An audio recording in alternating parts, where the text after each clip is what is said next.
नमस्कार साथियों, आज एक नए टॉपिक के साथ फिर से मैं आप लोगों के सामने उपस्थित हूँ। आज का मेरा टॉपिक उत्तराखंड के अंदर स्वास्थ्य विभाग के 1564 पदों के सापेक्ष 1376 पदों पर जो रिजल्ट आया था, उस पर बीएससी नर्सिंग के कितने मेल कैंडिडेट का सिलेक्शन हुआ।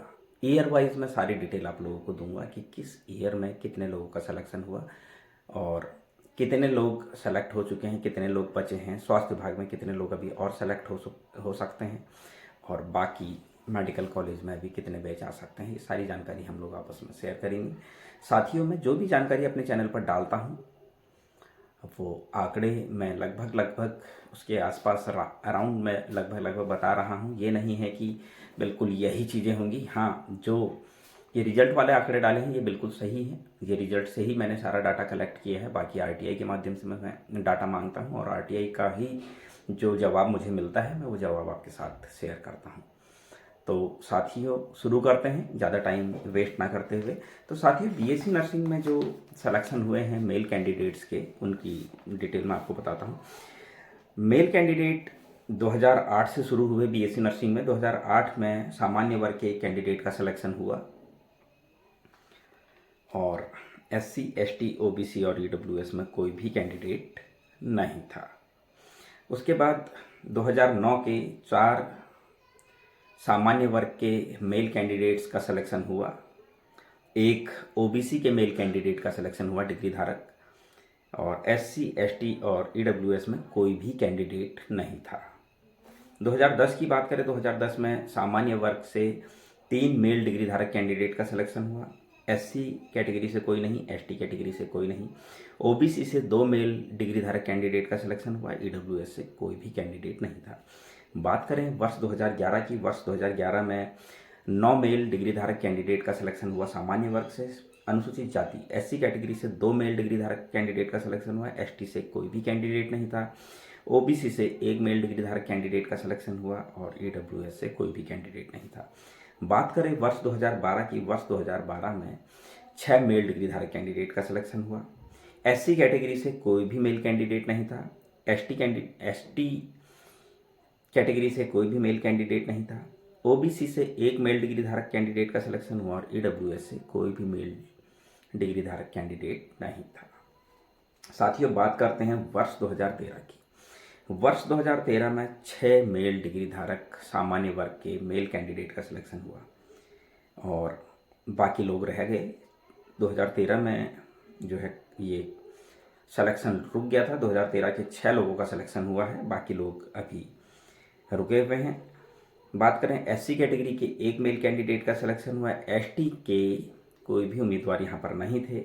ओबीसी से 10 मेल डिग्री धारक कैंडिडेट का सिलेक्शन हुआ और ईडब्ल्यूएस से 7 मेल डिग्री धारक कैंडिडेट का सिलेक्शन हुआ। बात करें वर्ष 2014 की, क्योंकि जनरल 2013 में रुक गया था इसलिए जनरल का कोई कैंडिडेट नहीं। एससी के 4 मेल कैंडिडेट का सिलेक्शन हुआ। एसटी के 2 मेल कैंडिडेट का सिलेक्शन हुआ। डिग्री धारक कैंडिडेट्स की बात कर रहा हूँ। ओबीसी से 8 मेल डिग्री धारक कैंडिडेट का सिलेक्शन हुआ और ओबीसी भी 2014 में रुक गया, बाकी लोग का सिलेक्शन नहीं हुआ। और ईडब्ल्यूएस से 4 मेल डिग्री धारक कैंडिडेट का सिलेक्शन हुआ। बात करें वर्ष 2015 की, वर्ष 2015 में एससी से 3 मेल डिग्री धारक कैंडिडेट का सिलेक्शन हुआ। एसटी से 1 मेल डिग्री धारक कैंडिडेट का सिलेक्शन हुआ। ओबीसी क्योंकि 2014 में ही खत्म हो गया था और ईडब्ल्यूएस से 1 मेल डिग्री धारक कैंडिडेट का सिलेक्शन हुआ और ईडब्ल्यूएस भी यहाँ पर समाप्त हो गया। बात करें वर्ष 2016 की, वर्ष 2016 में एससी से 7 मेल डिग्री धारक कैंडिडेट का सिलेक्शन हुआ और एसटी से 1 मेल डिग्री धारक कैंडिडेट का सिलेक्शन हुआ। बात करें वर्ष 2017 की, वर्ष 2017 में सामान्य वर्ग से 1 पीएच फिजिकली हैंडीकैप्ड कैंडिडेट का सिलेक्शन हुआ डिग्री धारक कैंडिडेट में। एससी से 5 मेल डिग्री धारक कैंडिडेट का सिलेक्शन हुआ। एसटी, ओबीसी, ईडब्ल्यूएस में कोई कैंडिडेट नहीं था क्योंकि पहले ही सिलेक्शन पीछे रुक चुका है। 2018 तक एससी पहुंचा और 5 कैंडिडेट का सिलेक्शन 2018 में भी हुआ है। शायद 2 कैंडिडेट 2018 के या 1 या 2 कैंडिडेट ही यहाँ पर रुके हैं, बाकी लोगों का सिलेक्शन हो चुका है। बात करें सामान्य वर्ग से 30 कैंडिडेट्स का सिलेक्शन हुआ। 48 लगभग सीटें थी जिसमें से 30 सीट्स पर सिलेक्शन हुआ है। बात करें एससी कैटेगरी की, 27 सीटें थी, वो 26 सीटें थी और 27 सिलेक्शन हुए हैं। बात करें एसटी की 4 सीटें थी, चारों पर सिलेक्शन हुए हैं। बात करें ओबीसी की 13 सीटें थी और 23 पर सिलेक्शन हुआ है। बात करें ईडब्ल्यूएस आर्थिक रूप से कमज़ोर की तो 9 सीटें थी और 12 लोगों का सिलेक्शन हुआ है। तो साथियों ये डाटा था, ये वो डाटा है जो रिजल्ट आया था उसमें से मैंने बनाया है। और साथियों एक बात और आप लोगों को कहना चाहता हूँ, क्षैतिज आरक्षण के कुछ पद अभी बचे हुए हैं जिसमें डिग्री धारक और डिप्लोमा धारक मेल फीमेल सभी कैंडिडेट का सिलेक्शन होना है। बहुत 103 पोस्टें कम नहीं होती है। आप जब इन पदों के बारे में थोड़ा सा आपको डिटेल अगर जाननी है तो आप जो रिजल्ट स्वास्थ्य विभाग का आया था उस पर पेज नंबर 2 पर जरूर जाइएगा। हमको क्षैतिज आरक्षण के बारे में थोड़ा सा पढ़ना चाहिए। जब आप पेज नंबर 2 पर जाएंगे तो पॉइंट नंबर 5 आप जरूर पढ़िएगा जिसमें हेडिंग है समायोजित किए गए पदों का विवरण। क्षैतिज आरक्षण के कुछ पदों को समायोजित कर दिया गया।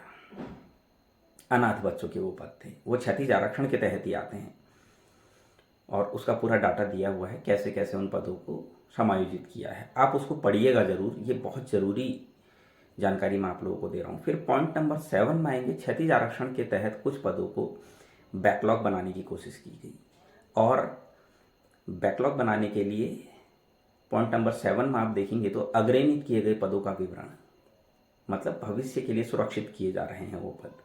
वो दिव्यांग के पद हैं, भूतपूर्व सैनिकों के पद हैं और स्वतंत्रता संग्राम सेनानियों के वृत्ताश्रितों के पद हैं। तो साथियों उनके बारे में आप डिटेल से पढ़िए और देखिए कि जो हमने केस किया हुआ है क्षैतिज आरक्षण का वो वही केस है। आप पॉइंट नंबर 5 और पॉइंट नंबर 6 पढ़िए, आपको चीज़ें समझ में आ जाएंगी। ये बहुत ज़रूरी है, ये बहुत बड़ा मुद्दा है और इससे 103 लोगों का भला होना है स्वास्थ्य विभाग में।